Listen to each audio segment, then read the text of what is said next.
Muy buenos a todos, hoy nos metemos de lleno con un álbum que es una auténtica pasada, una obra maestra que nació casi de la rebeldía y que por poco se queda en un cajón. Y oye, antes de arrancar, mil gracias al blog La Playlist del Yello, porque sin su currazo de documentación, esta historia no la podríamos contar así. Venga, al lío.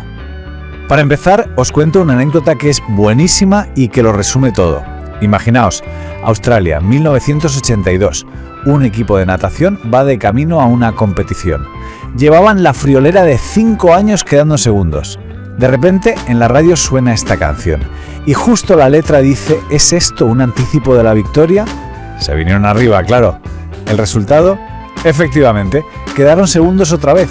Es que es una historia perfecta, con ese puntito agridulce. Porque, ojo, aunque al equipo de natación no le saliera la jugada, para la música australiana este álbum sí que fue un sabor a victoria, pero de las grandes. Marcó un antes y un después, sin duda. Venga, vamos a situarnos. Estamos en marzo del 82. The Church saca su segundo disco y, madre mía, el salto que pegaron. Dejaron atrás ese sonido más new wave de su primer disco y se lanzaron de cabeza a un rollo mucho más atmosférico, más psicodélico, más complejo, vaya. El sonido clave del disco, la magia, es el jungle pop. A ver, ¿qué es esto? Pues pensad en guitarras que suenan súper cristalinas, que brillan con arpegios que parecen auténticas cascadas. La influencia de grupos como The Byrds es clarísima. Y esas guitarras de 12 cuerdas se convirtieron a partir de aquí en su sello de identidad. Pero claro, un cambio de sonido tan radical no pasa porque sí. Fue el resultado de una transformación interna muy bestia, de una tensión creativa que estaba a punto de explotar y que se solucionó con un cambio clave en la banda. Estaban, literalmente, buscando su propia voz. Y aquí está el meollo de todo. El cambio de batería. Fue fundamental. El que tenían antes, Nick Ward, era un fanático de AC/DC y quería a caña un sonido duro, pesado, pero el nuevo Richard Plug, un chaval de 18 años, tenía un rollo totalmente distinto, mucho más suelto, más fluido, como dijo el guitarrista, desenfadado y natural. Y eso, amigos, lo cambió absolutamente todo. Y lo más importante es que fue una decisión totalmente consciente. La banda sabía que se la estaba jugando, que igual perdían a la gente que les había seguido al principio, pero es que necesitaban evolucionar. Querían ir a un sitio, como dice Marty Wilson Piper, más cerebral, menos evidente. Si el sonido de este disco es tan legendario, gran parte de la culpa la tiene un solo hombre. Un productor que en aquel momento era, sin exagerar, el mejor del planeta. Estamos hablando de Bob Clearmountain. Para que nos hagamos una idea del nivel, el tío acababa de mezclar el Tattoo You de los Rolling Stones. Era el productor más buscado, el más top, que de repente dijera que sí a trabajar con una banda australiana que no conocía casi nadie, fue una sorpresa mayúscula. Las propias palabras de Steve Kilbey, el cantante, lo dicen todo.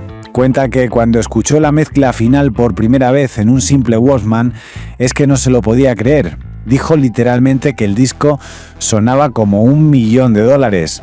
Clearmountain había cogido sus canciones y las había llevado a otra galaxia.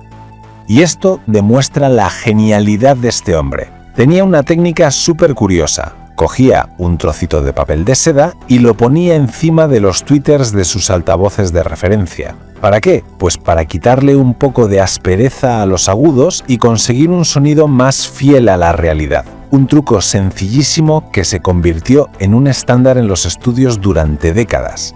Un genio. El resultado final fue pura magia. Marty Wilson Piper lo describió diciendo que sus guitarras sonaban como cascadas de diamantes brillantes. Es que no se puede decir mejor.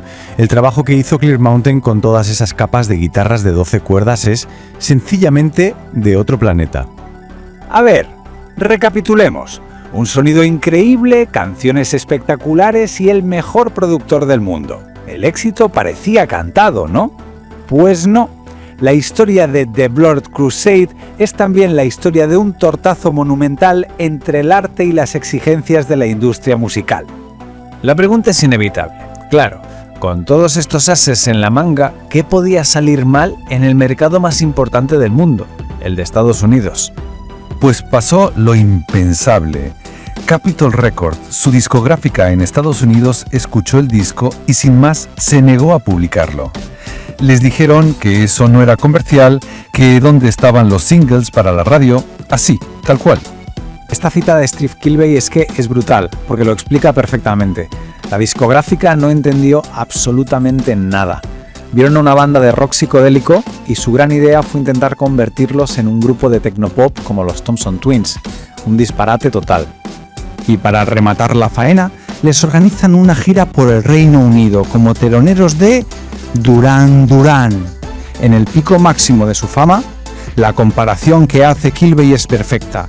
Fue como poner a Fleet Foxes a tocar antes de One Direction. El público los odiaba, directamente.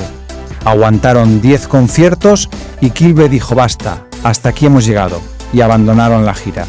Normal. A pesar de los rechazos, de las giras desastrosas y de que nadie en la industria parecía entenderlos, The Blur Crusade no solo sobrevivió, sino que se acabó convirtiendo en una obra de culto. Su legado es a prueba de bombas. Al final, el tiempo pone a cada uno en su sitio. Hoy el disco no es solo un favorito de los fans y de la propia banda, sino que se considera una pieza clave del rock alternativo australiano. Su sonido influyó a un montón de grupos y su estatus de clásico quedó grabado en piedra cuando lo metieron en la lista de los 100 mejores álbumes australianos de la historia. Y la clave de todo es esta. Como dice Kilbey, ahora es muy fácil decir que hicieron lo correcto.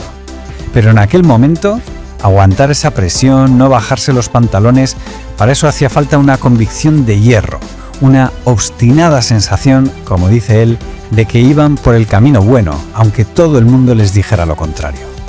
Y con esto llegamos a la pregunta del millón, la que siempre genera debate entre los fans.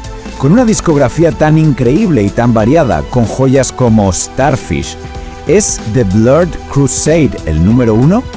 Pues mira, la verdad es que da un poco igual si es el mejor o no. Lo que está clarísimo es que es un álbum perfecto, una obra maestra que nació casi a pesar de todo y de todos, y un disco que te pones hoy y sigue sonando fresco, emocionante y atemporal. Y con esta reflexión lo dejamos por hoy. Si os ha gustado este viaje y queréis descubrir más historias y joyas musicales como esta, de verdad os recomiendo muy fuerte que os paséis por el blog La Playlist del Yello. ¡Hasta la próxima!